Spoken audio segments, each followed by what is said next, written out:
The scariest part for me is not living up to my expectations.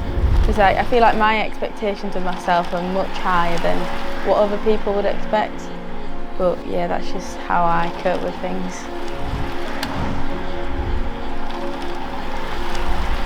A lot of people definitely stereotype like saying girls are slow and like stuff along the lines like that, yeah. And I probably wouldn't say anything to them, I'd just try and show it.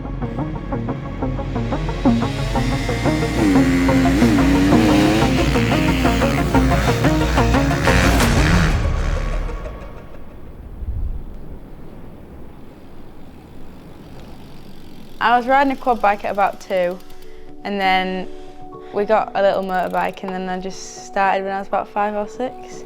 But once we got the quad bike, we took it to the shop to get fixed, and there was a little motorbike for sale, and the guy was like, oh, this would do, yours too, and then he just ended up getting it and started from there. I don't know what you call them, it's got like flames on it and all the pull start, yeah. So James started doing it, and then Dad got him doing it like properly and took him to races. And I was going every weekend and watching. And then I said, Dad, I don't want to watch, I want to ride. And he said, no, you're a girl, you do your dancing. Anyway, it came around to Christmas and he said, what do you want for Christmas? I said, I'd like a motorbike. And he said, you're not having a motorbike. And then like a week before Christmas, he said, Lucy, come on, what do you want? I said, I want a motorbike or nothing. And he got me James's old motorbike. So that's where it came from. I wouldn't say I was like wide open because I didn't really know how to like ride, to be honest. Like we were just like gooners. Because you see kids that have just come up and they've just been fast their whole life, and that's just not me at all. Like I used to be so slow, but I used to not be scared to like do anything, but I just don't think I really knew how to go that fast. Put your finger over there, Lucy.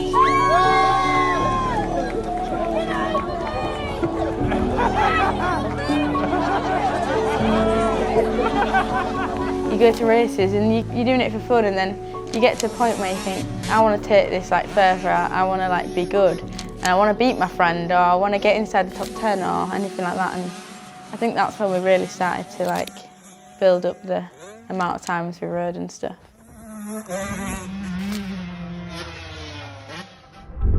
Last year's racing was, if I had to describe it in one word, I'd probably say surreal. I think it all just like happened. It just, I don't know. I was working really hard, like coming off the last year on the 85, and like it was my first year on a 125. I was cycling, gym, like working hard, but you don't expect sometimes the results that you get, even though you put the work in. Like you don't know what's going to happen. And I went to the first round of the European Championships, and when I won, it was just me and my dad were just there on our own, like never done this before, all these girls like so fast, and we were just like, I don't know, it was like a pinch me moment again. But anyway, we just carried on, went to all the rounds and travelled thousands of miles and ended up winning the championship. So yeah, it was a good year, a very good year.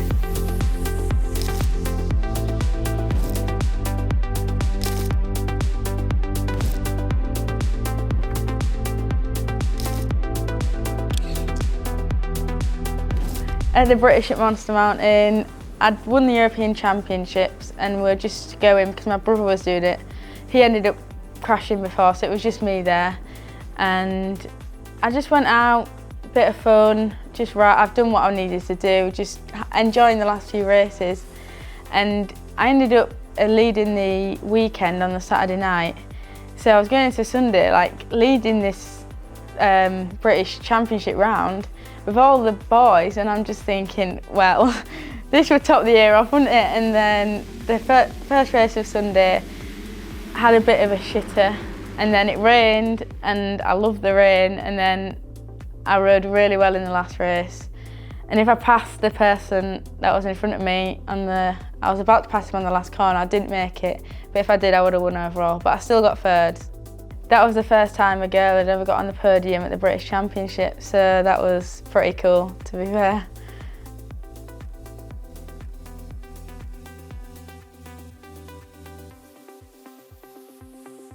The only struggle I'd say mainly would be I fractured my humerus 12 days before the last round of the European Championships.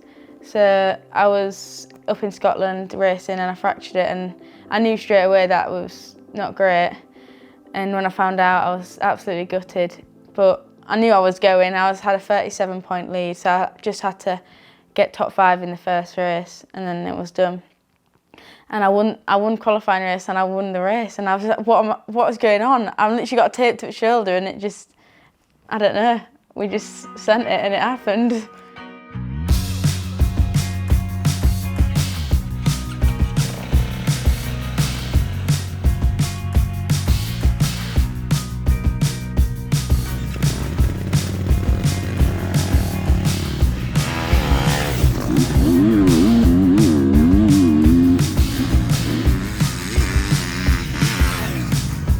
Riding makes me feel, I don't know, it's a feeling you can't really describe, to be honest. It can make you feel a lot of things actually. Sometimes mad, sometimes happy, sometimes angry. Most of the time amazing, and just, yeah, you and your bike and the track, and there you are.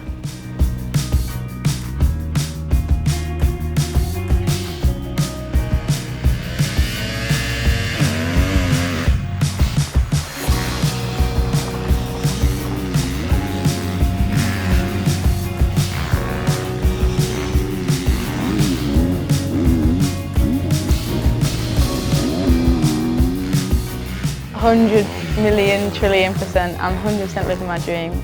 I'm just like, yeah, pinch me moments.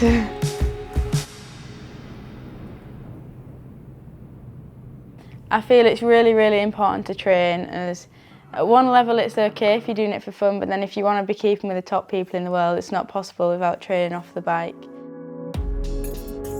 I think it's always a goal to keep improving your fitness and your strength, but obviously moving on from the 125 to the 250, like my upper body strength, my core strength, like your whole body strength was a big thing I wanted to hammer down for this year. And before I went to Spain, I was just like in the gym so much more than I would be usually, and just like doing as much training as I could to make sure I was strong enough for the jump from the 125 to the 250.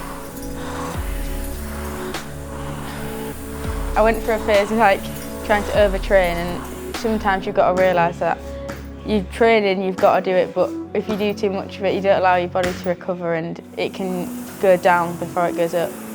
But I do want to ride all the time, obviously it's the funnest part of it, but I know the balance now roughly, so yeah, it's easier now that I'm more knowledgeable on it.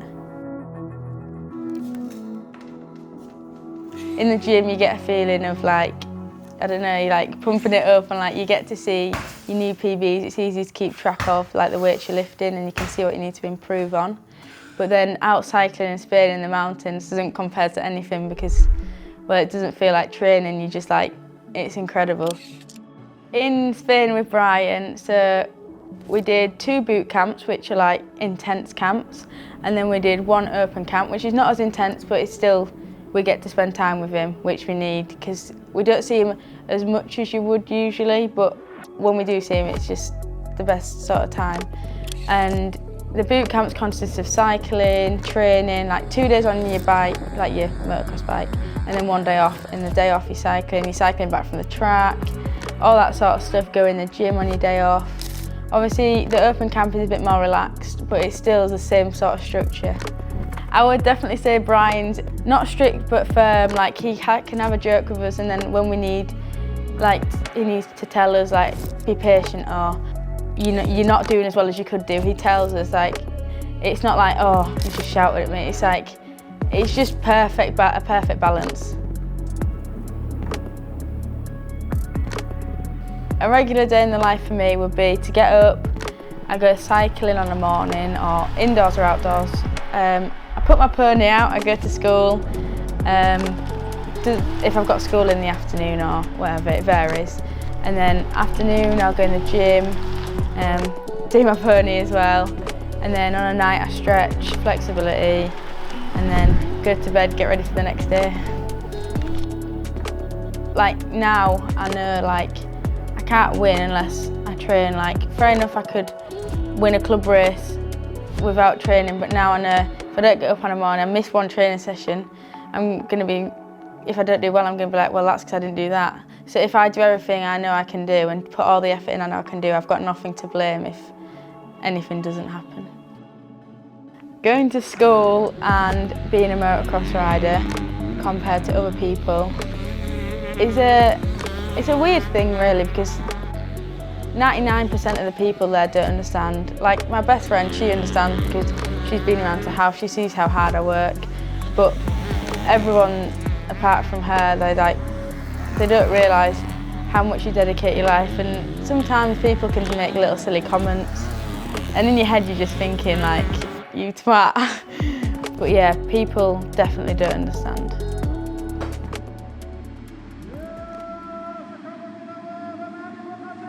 Yeah, compared to a team sport, it's totally different. Like, it's on you, basically, if you lose, but I think it's a good thing because it drives you, you've got no excuses, and it's your job to get it done.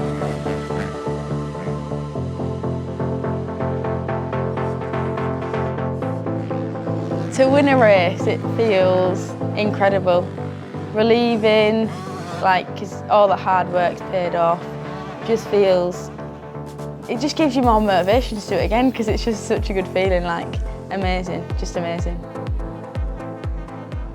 Seeing my parents work hard just makes it that bit more motivational to get the job done sort of thing, and train every morning, and I see what they do for me, so I feel like even though I enjoy it so much, I do feel like I've got to give it back to them as well. On race day, I'd say that what gets me in the zone is I listen to music, do my warm-up, and I've got quite a few rituals, just silly little things, but I like to keep it the same every time. So say if I miss an exercise in my warm-up, and I do well in the race, I'm like, right, that's because I didn't do that. So I like to make sure everything's done, so there's no excuses, and I just zone out. Believe it or not, I'm quite quiet actually.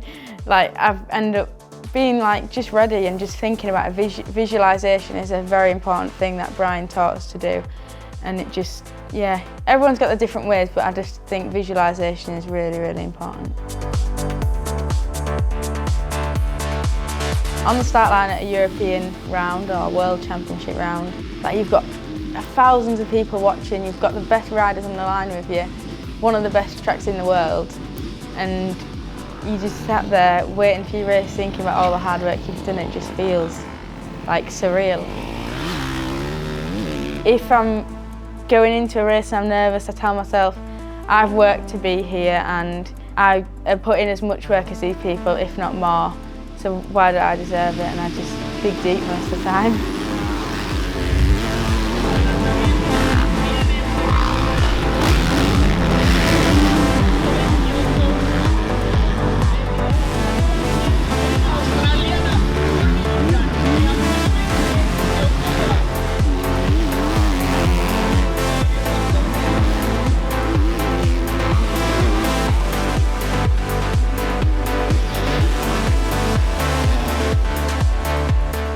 I think the thing that motivates me the most is because I'm just hungry to win. It could be a little contribution to it, being ginger. I just think you can either be a winner or not. I think having goals in life is a really big thing for me because I feel like you accomplish them, and the feeling to do something that you've been working towards is the best feeling ever. And I could never, even if I didn't do motocross, I could never not have something to work towards. I think it's really important.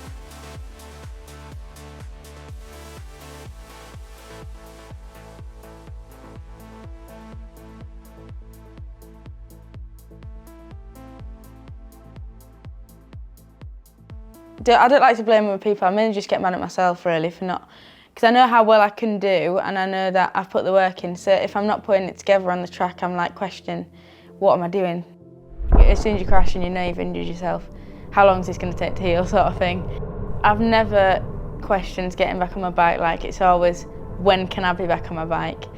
But I'd say to get me through it is just the lifestyle of it, training, getting up and being able to look after yourself as well, because if you're that badly injured sometimes it's hard to get around and stuff. I sometimes have a knock-on effect from old injuries, when I've injured my shoulders and upper body in the past. Obviously being a girl, you have to work twice as hard as a boy does to be as strong, in my opinion. Just like as you get to like my age as well, like upper body.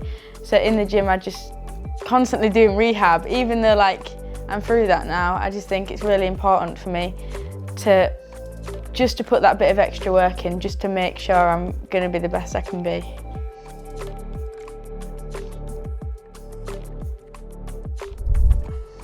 Being a girl is, I'd say, difficult, but also it's just different. Like if I'm racing against boys, let's say their lap time is 2:20, when I'm behind them it's 2:17, like their dads are hanging over the fence telling them to go faster. And then racing against the girls is amazing because you see all these girls like dedicate their life to motocross as well. It's like getting so much more normal, and it's really, really good to see, and there's nothing stopping me from being as fast as boys. So. I probably took my hair in because, well, one, safety. I used to have it in a little bun, but I think a lot of people will know when they see like your number on your back or whatever who you are.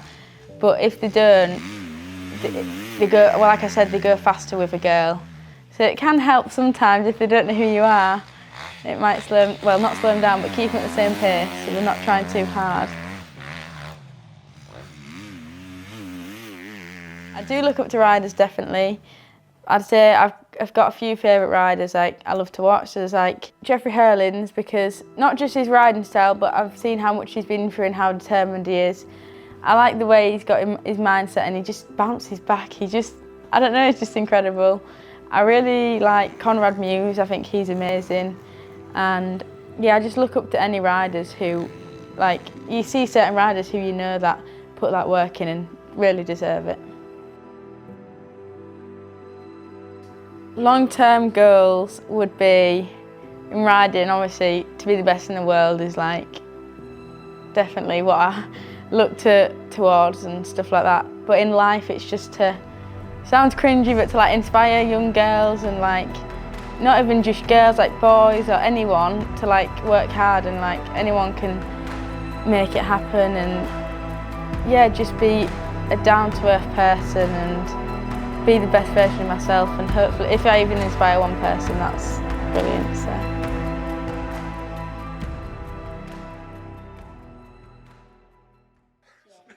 I'd like to say a massive thank you to Ruben from EMEKS for supplying me with the awesome kit and all the support. We've only just got started and we're already getting into lots of new things. I've never done anything like this before, and it's just amazing, like helping me build my profile up, and yeah, just everything he's doing really helps, and it's definitely not just about being with a kit deal. I'd like to say a massive thank you to Tom from AVT Campers for coming on board this year and supporting me with bike parts and other bits that we need. We're really grateful for everything that he's doing for us, and we hope to continue it through the season and hopefully build from here.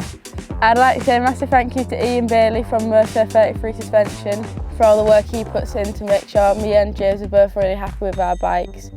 He works endlessly, and yeah, he's always spot on. He's got them in time, ready for when we need them. And yeah, he's just been an absolute amazing help this year and last year, so it's good to continue with him. I'd like to say a massive thank you to James Watts Coaching for the PT sessions in the gym, keeping me strong on and off the bike. He's been a huge help, especially with the transition from the 125 to 250, and I can't thank him enough for all the work he puts in. I'd like to say a massive thank you to Matthew Nelson, who is my physio. He keeps us in shape somehow, keeping us going, and yeah, just our weekly MOTs are muchly needed after hard weekend racing. So a big shout out to him, because he really is helping us this year. I'd like to say a massive thank you to Brian Jorgensen for all the training he's been helping us out with, and he's been supplying us with brilliant programmes off the bike, even when we're not with him. The boot camps in Spain were amazing, and yeah, me and James we can all see the progress, and my dad can see the progress, and I think he's just got such a great mindset, and he's made us better people as well, and we've got such a more professional structure for this year's racing season. Finally, I would like to say a massive thank you to my mum and dad, who dedicate their life to the sport for me and James. I hope one day I can get the result we aim for and the goal we work towards to show them how much I appreciate their hard work and sacrifice. So hopefully this year we can make it happen. Let's see what we can do in 2024.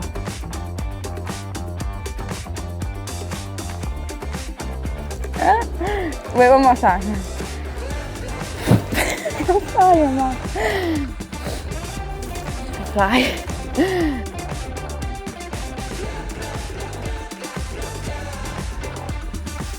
Oh my god, super fly, right. Send it or don't attend it. Ready? Yeah, go! And the, oh my god.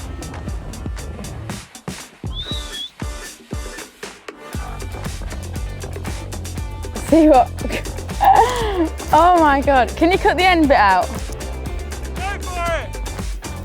Top interviewer now.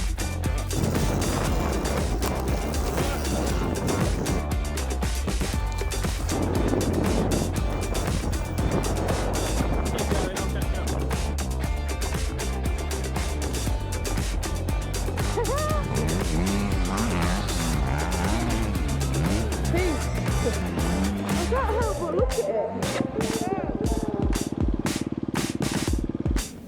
Peace out.